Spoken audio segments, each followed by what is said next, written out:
Jadi agama itu jalan sebetulnya. Agama itu bukan tujuan. Agama itu jalan untuk mencapai tujuan. Makanya di agama ada kitab suci. Kitab suci dibawa oleh para rasul. Nah, para rasul itu disebut penuntun jalan. Kitab suci disebut petunjuk jalan. Sayang, kitab suci sebagai petunjuk jalan itu selama ini hanya dibaca berulang-ulang tanpa diambil petunjuknya apa. Padahal sudah jelas pesan kitab suci kita, terutama Al-Quran, Quran surat. Tidak ada kitab suci yang nama-namanya itu pakai surat. Quran surat, yang namanya surat itu pasti di dalamnya ada pesan. Pesan dari siapa? Pesan dari Dia Sang Pencipta untuk kita yang diciptakan, supaya kita bisa menangkap surat yang dikirim beliau itu, supaya hidup kita tidak menderita, tidak sengsara, agar hidup kita menakjubkan.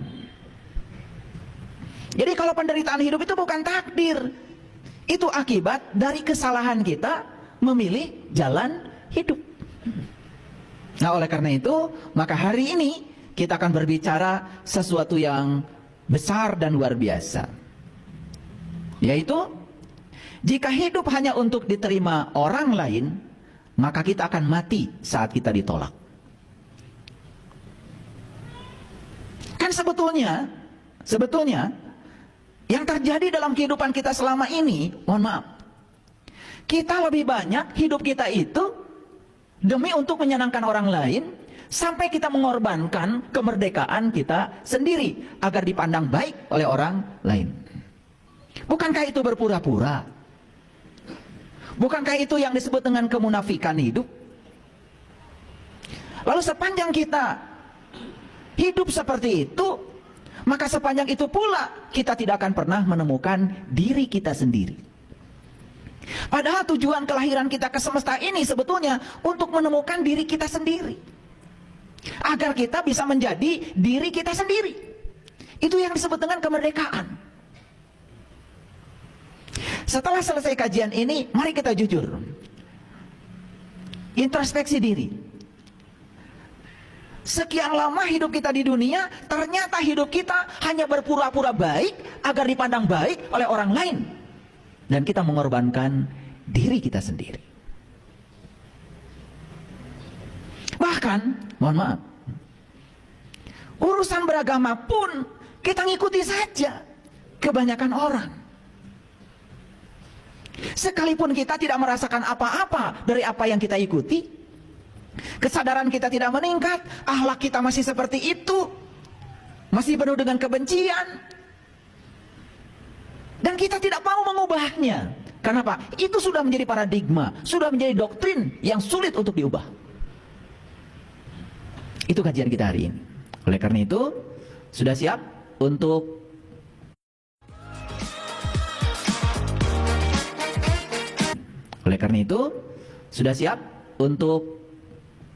menerima kajian hari ini?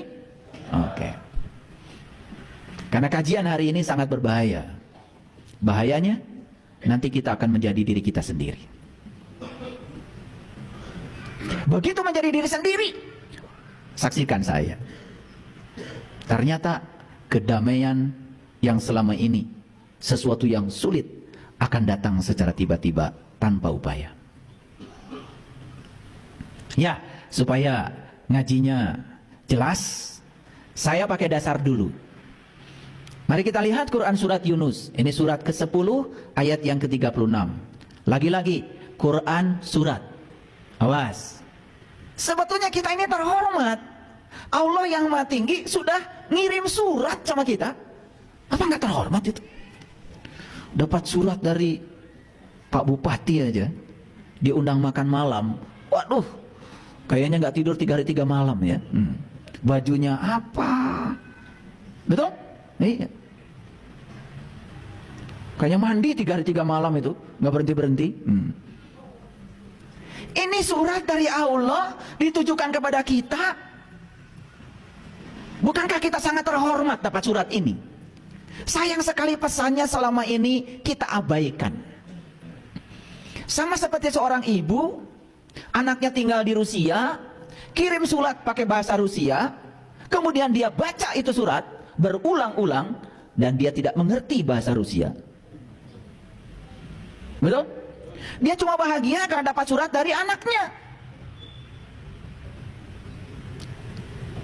Sehari dia baca 3 kali itu surat. Dan dikasih tahu kepada tetangganya, saya dapat surat dari anak saya, saya dapat surat dari anak saya. Begitu tetangganya nanya, isinya apa ibu? Teuing. Bahasa apa ibu? Bahasa Rusia. Kebetulan anaknya tinggal di sana. Karena nggak ngerti, tenang aja. Sama seperti kita. Baca kitab suci tiap hari, tenang. Karena tidak mengerti. Tenang. Adem. Betul gak? Lah iya, beda dengan saya. Baca kitab suci itu, waduh saya gerah selalu. Berdetak jantung saya itu. Karena saya ngerti. Ngerti bahasanya maksudnya. Jadi kalian tuh memang luar biasa. Baca ayat manapun, surat manapun, tenang. Luar biasa. Jadi sama seperti ibu tadi, terima surat dari Rusia itu dari anaknya, tenang. Begitu ada tetangganya tahu bahasa Rusia, dibantu diterjemahkan. Ternyata isinya itu baru saja anaknya mengalami kecelakaan. Dan sekarang sedang berbaring di rumah sakit. Kakinya harus diamputasi. Wah, beritanya semua yang menyeramkan. Setelah mengerti, baru jantungnya berdebar-debar. Kadang-kadang kita suka sombong. Ketika ditanya, pedoman hidupmu apa? Quran dan sunnah. Wah, keren. Begitu saya menjelaskan sesuatu dari Quran yang berbeda dengan paradigmanya dia selama ini, padahal dia itu menjalankan sesuatu cuma katanya, yang benar dari Quran pun bisa jadi ditolak habis-habisan. Saya menyampaikan satu ayat di Quran, surat Hud ayat 106. Dan saya bacakan berulang-ulang. Fa'amal ladina syaku fa finnar lahum fiha zafirun wasahikun. Dan orang-orang yang celaka tempatnya adalah neraka. Dan di dalam neraka itu dia menarik dan mengeluarkan nafas. Itu Quran. Kemudian saya jelaskan di mana kita bernafas. Bukankah nafas itu pada saat ruhku ditiupkan ke dalam tubuh, agar ruhku yang ada di sini berhubungan dengan yang meniupkannya, dikasihlah nafas. Jadi nafas itu hanya ada saat kita masih hidup. Makanya orang mati menghembuskan nafas yang terakhir, beak nafasna, daya deui. Jadi kapan kita bernapas? Saat kita masih diizinkan hidup di sini. Makanya nafas cuma 2, masuk dan keluar. Quran mengatakan neraka adalah tempat di mana kamu masih bernafas. Itu Quran, bukan ajaran saya. Saya tunjukkan ayatnya surah Hud ayat 106, bahkan 107-nya mengatakan bahkan langit dan bumi pun masih ada. Itu diperjelas. Karena itu berbeda dengan yang selama ini dipahaminya, sekalipun dari Quran, itu ditolaknya mentah-mentah. Padahal kalau ngomong pedoman hidup apa? Quran. Oh, kayak bener. Makanya Quran ini sampai sekarang masih perawan. Masih perawan.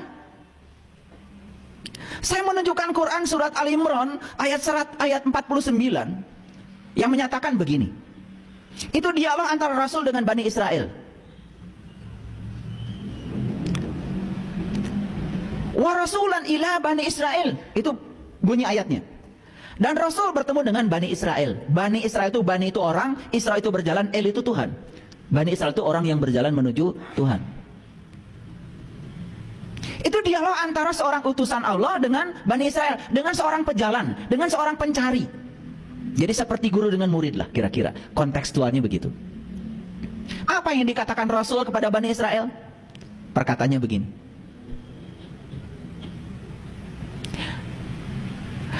Aku akan menunjukkan tanda Tuhanku kepadamu.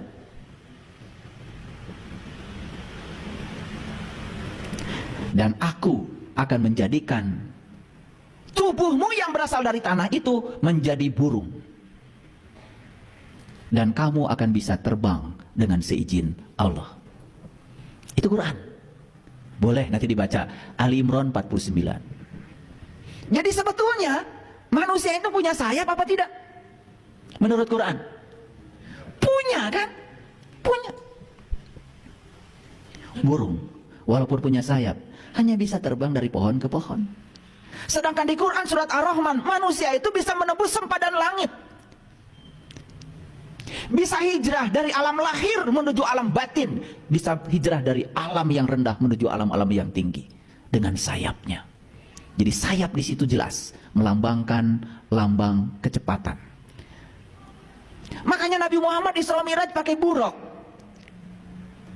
Digambarkan sebagai burung. Ada sayapnya? Leluhur kami di tanah Sunda ini dari dulu sudah punya lagu namanya Manuk Dadali. Mesat ngapung luhur jauh di awang-awang, meber kenjang-jangna bangun taya karingrang. Itu lagu spiritual itu. Kenapa bangsa Indonesia menjadikan lambang negaranya itu burung Garuda, burung lagi? Nabi Sulaiman perjalanan spiritualnya juga pakai burung hudhud. Luar biasa. Jadi, kalau ingin menapaki kesadaran yang tinggi, yuk gunakan dong sayap yang Allah titipkan kepada kita untuk menuju kesadaran yang lebih tinggi. Kalau kita berbicara langit, langit itu bukan alam lahir. Langit dalam Quran itu adalah lapisan-lapisan kesadaran yang harus kita capai. Puncaknya kesadaran disebut Sidrah Al-Muntaha. Sidrah itu sadar, Al-Muntaha itu penghujung, Sidratil Muntaha. Nah, menuju ke alam yang tinggi, jelas harus terbang. Dan Quran menjanjikan, siapa yang bisa terbang saat ini? Maka aku bebaskan dari 3 penyakit. 1, penyakit buta. 2, penyakit kulit. Kedangkalan pemahaman, kedangkalan pengetahuan. Karena itu sangat berbahaya. Karena orang yang dangkal pengetahuannya biasanya penyakitnya adalah alergi. Alergi terhadap perbedaan maksudnya. Asal orang lain beda dengan dia, walaupun orang lain benar, dianggap salah. Makanya orang yang suka menyalah-nyalahkan orang lain yang tidak siap menerima perbedaan, jelas masih punya penyakit kulit. Geget retwae. Atau melihat perbedaan itu bukan menerima dan menghargainya. Atau gatel. Kalau gak komentar, gatel. Kalau gak nyerang orang, gatel.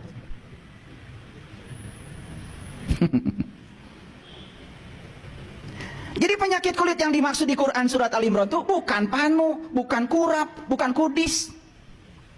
Karena itu bukan urusan Rasul, itu urusan dokter kulit. Rasul itu diutus ke dunia menyembuhkan penyakit kulit. Yang dimaksud bukan panu, kurap, kudis. Gak ada Rasul menciptakan salep. Jadi para nabi, para rasul itu didatangkan ke dunia ini untuk membawa kita tenggelam dalam pemahaman yang dalam. Karena orang yang sudah dalam pemahamannya persis seperti danau yang dalam. Tenang, tidak terombang-ambing lagi oleh situasi di luar. Paham? Oke. Kalau seseorang itu masih menderita penyakit buta, penyakit kulit, puncaknya penyakit adalah kehilangan kesadaran. Maka di surah Al-Imran ayat 49 dikatakan, tugasnya para rasul itu yang nomor 3 adalah membangkitkan orang-orang yang tidak sadar. Apa yang dibangkitkan? Dibangkitkan kesadarannya. Itu yang namanya qiyam. Qiyam. Jadi kiamat itu hari kebangkitan. Kebangkitan kesadaran. Makanya leluhur kami di tanah Sunda mengatakan, sing bisa ngahudangkeun kanu sare. Ngahudangkeun kanu sare artinya membangunkan orang yang tertidur. Bukan orang yang lagi tidur dihoya-hoya harus bongat. Bukan. Kelihatan bangun, tapi sebetulnya dia tidur. Kenapa? Karena tidak sadar. Oke. Sekarang kita lihat, masuk. Udah siap ya? Masuk ayat ya? Oke. Ini surat, ini surat. Pesannya tangkap ini dari Allah. Nah, kata Quran, surat Yunus ayat 36, "Wa ma yattabi'u aksaruhum illa dhanna." Dan kebanyakan mereka tidak mengikuti kecuali dengan persangkaan saja. Persangkaan bahasa Qur'annya dhon.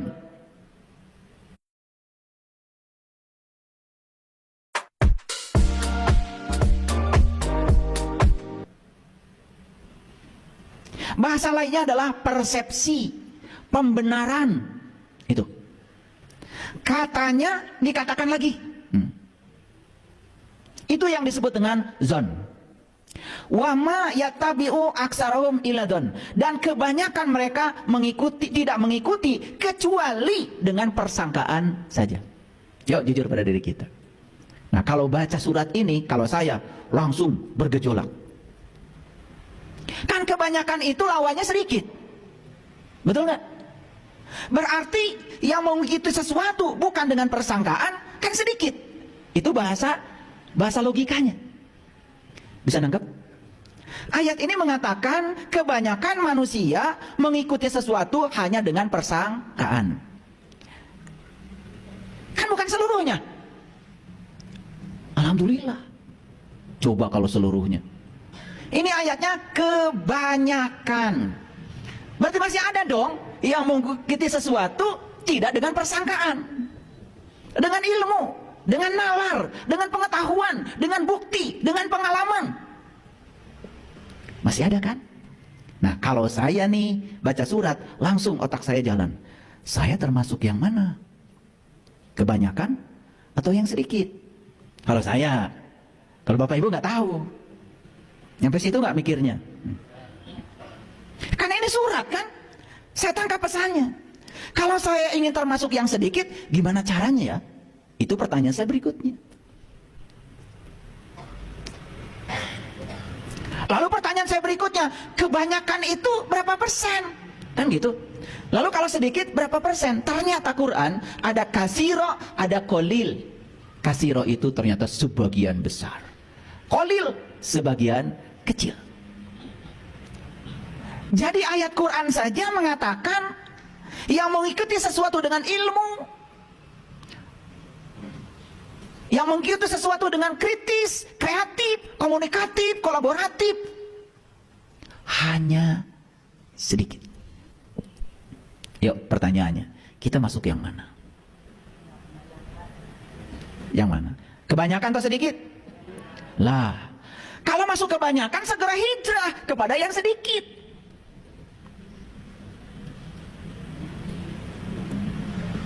Paham? Lanjut dulu. Perlu saya buktikan. Kalau kita mengikuti sesuatu dengan zon, kan kita itu mengikuti sesuatu itu kebanyakan tidak pasti. Susuganan. Kali aja. Coba kalau saya tanya, udah sholat? Sudah. Itu takbirnya gimana? Loh kok takbirnya begitu? Ya orang lain juga begitu. Zon.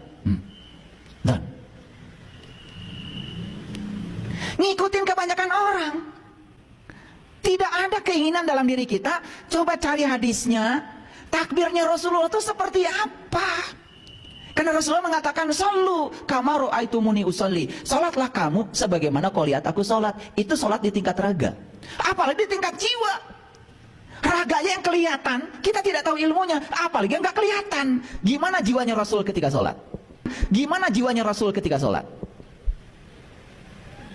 Pernah nanya begitu? Enggak. Makanya surat begitu banyak, adem. Betul nggak? Sampai 1 hari 1 juz. Saking ademnya.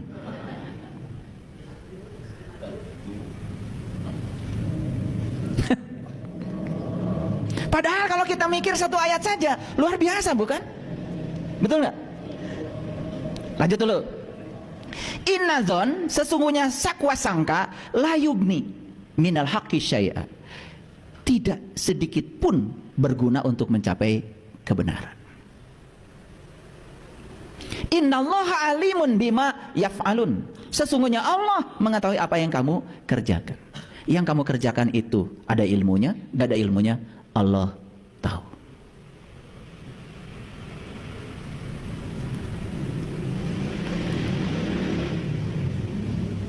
Ya, oke. Dan lain-lain. Kalau dikupas semua, contohnya kan banyak. Nanti kita akan buka sedikit-sedikit ya rahasianya. Jadi ayat ini menginfokan kepada kita, ternyata kebanyakan manusia mengikuti sesuatu itu hanya dengan sakwa sangka. apa kata orang. Orang yang mengatakan itu, apa kata orang lagi. Jadi bahasa Cianjur nama beja dibejakeun deui. Jadi Pak Beja, beja.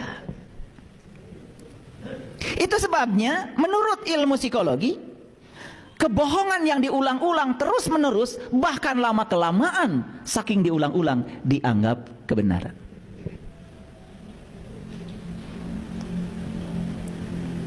Begitu banyak paradigma yang sedang mencengkram pikiran kita. Bahkan sampai sekarang kita tidak tahu apakah itu kebohongan atau kebenaran. Jangan-jangan kebohongan yang diulang-ulang, lama-kelamaan dianggap kebenaran. Itu sistem berpikir manusia.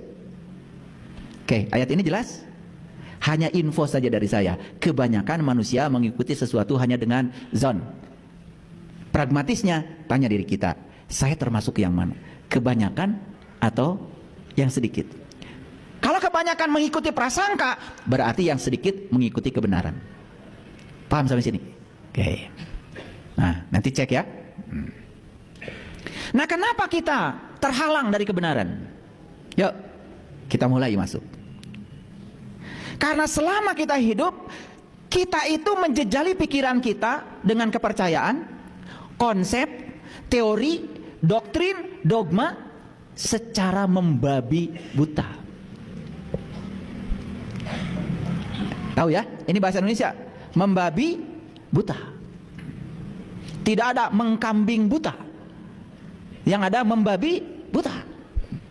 Karena babi itu, waktu saya SD, karena saya 7 kilo tuh dari rumah ke sekolah itu, lewat kebun coklat itu, perkebunan coklat dan karet. 7 kilo itu dari rumah itu. Jadi saya masih ingat, itu seragam cuma satu. Sementara di kampung saya itu hujan tiap hari, di perkebunan teh. Jadi kalau sore-sore itu, baju itu kemudian sama ibu saya ditaruh di atas itu, parasene namanya kalau orang Garut bilang. Jadi di bawahnya tungku, di atasnya kan itu. Jadi pagi-pagi itu harum baju itu. Nah ya, bawa asap. Makanya teman-teman pada gini, jauh sana maneh ka ditu. Jadi nggak ada yang mau sebangku dengan saya, kecuali yang mau nyontek. Itu nasib saya begitu. Tapi bapak saya bilang gini, kalau ada babi ngejar kamu, jangan lari lurus, belok aja. Begitu belok, dia lurus. Segitunya. Oh, saya baru tahu. Oh, babi itu begitu sifatnya. Pantas ada peribahasa membabi buta. Karena babi itu seperti buta. Kalau dia ngejar, dia mengejar dengan ambisinya. Nyemplung ke jurang pun, itulah babi. Makanya jangan membabi buta. Disitulah pentingnya kita menggunakan yang namanya keterampilan berpikir kritis dan kreatif. Sebelum kita menerima sesuatu, timbang-timbang dulu, pikir-pikir dulu yang matang. Jangan semuanya serba ditelan. Begitu ditelan mentah-mentah tanpa matang, akibatnya membabi buta. Banyak gak kepercayaan, konsep, teori, doktrin, dogma yang telah dijejalkan ke sini? Betul? Coba aja, dogma yang sederhana aja, yang tadi saya sampaikan. Begitu kita mengalami kehidupan tidak selayaknya kita hidup, banyak sekali dengan penderitaan, dogmanya yang sudah kita terima apa? Itu mah takdir. Tanya lagi, takdir dari siapa? Takdir dari Allah. Oh, berarti Allah yang bikin kita menderita, Allah yang bikin kita sengsara. Masa begitu? Bukannya Allah tuh maha welas, maha asih. Begitu kita buka paradigma itu, oh ternyata semua penderitaan itu akibat pilihan saya. Allah itu hanya mengikuti apa yang saya pilih, karena beliau itu Rabbul Alamin. Beliau itu hanya katalisator, hanya fasilitator. Beliau itu mengatakan dalam hadis qudsi, aku bergantung kamu.